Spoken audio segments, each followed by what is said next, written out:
साहसवीरांसाठी पर्वणी असणाऱ्या एंडुरो स्पर्धेचे उद्घाटन महाराष्ट्र नवनिर्माण सेनेचे अध्यक्ष राज ठाकरे यांच्या हस्ते संपन्न झाले.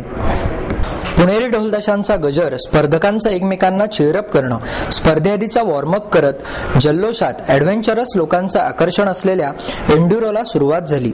राज ठाकरे यांनी फ्लॅग ऑफ केला आणि ही स्पर्धा सुरू झाली. SP कॉलेजच्या ग्राउंडवर उद्घाटनाचा कार्यक्रम झाला.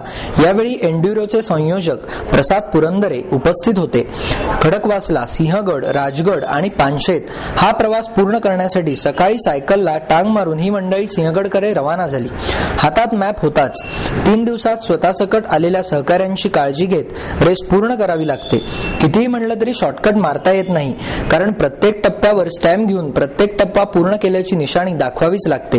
रात्री झोपायचं नाही, थकल्यासारखं वाटलं तर थांबायचं, निवांत बसायचं, पाणी प्यायचं आणि परत निघायचं पुढच्या प्रवासाला.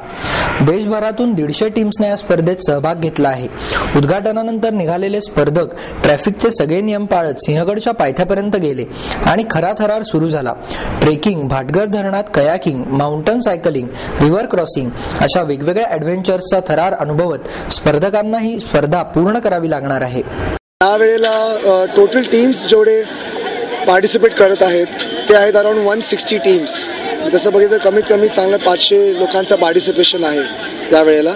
आणि नेहमीप्रमाणे जो रेसचा जो रूट आहे तो इथनं सुरू होऊन आपला एनडीएहून खडकवासला, मुळशी आणि सह्याद्रीमधले जेवढे जसं म्हणता येईल आतले जेवढे काही अनएक्सप्लोर्ड जे काही जागा आहेत तिथनं आम्ही घेऊन थाणगाव जी आमची कॅम्पसाईट आहे तिथे रेस संपते आणि तिथनं परत सुरू होते दुसऱ्या दिवशी. तसं बघितलं तर रेसमध्ये वेगवेगळ्या कॅटेगरीज आहेत, म्हणजे फॅमिलीज, 40+, टीचर्स, मीडिया, मग ओपन कॅटेगरीज, IT कॅटेगरीज. तर प्रत्येक कॅटेगरीसाठी आम्ही रेसची जी डिफिकल्टी लेवल आहे आणि ड्युरेशन हे आम्ही वेगवेगळ्या अशा प्रकारे डिवाईड केलेले आहेत. सर्वात जी लांब स्पर्धा जी चालू राहणार आहे ती म्हणजे ओपन्स, ॲमॅच्युअर्स, कॉलेजियन्स आणि IT यांच्यासाठी चालणार आहे. ती कमीत कमी 2.5 दिवसांची चालणार आहे. आणि जेवढे 40+, मीडिया, टीचर्स हे जेवढे कॅटेगरीज आहेत किंवा ज्युनियर्स हे यांची 1 दिवसाची रेस चालणार आहे. आता समजा आपण रेसमधले डिसिप्लिन समजा धरले तर त्या दृष्टीने ओपन, ॲमॅच्युअर, IT ह्यांच्यासाठी जे आम्ही डिसिप्लिन्स ठेवलेले आहेत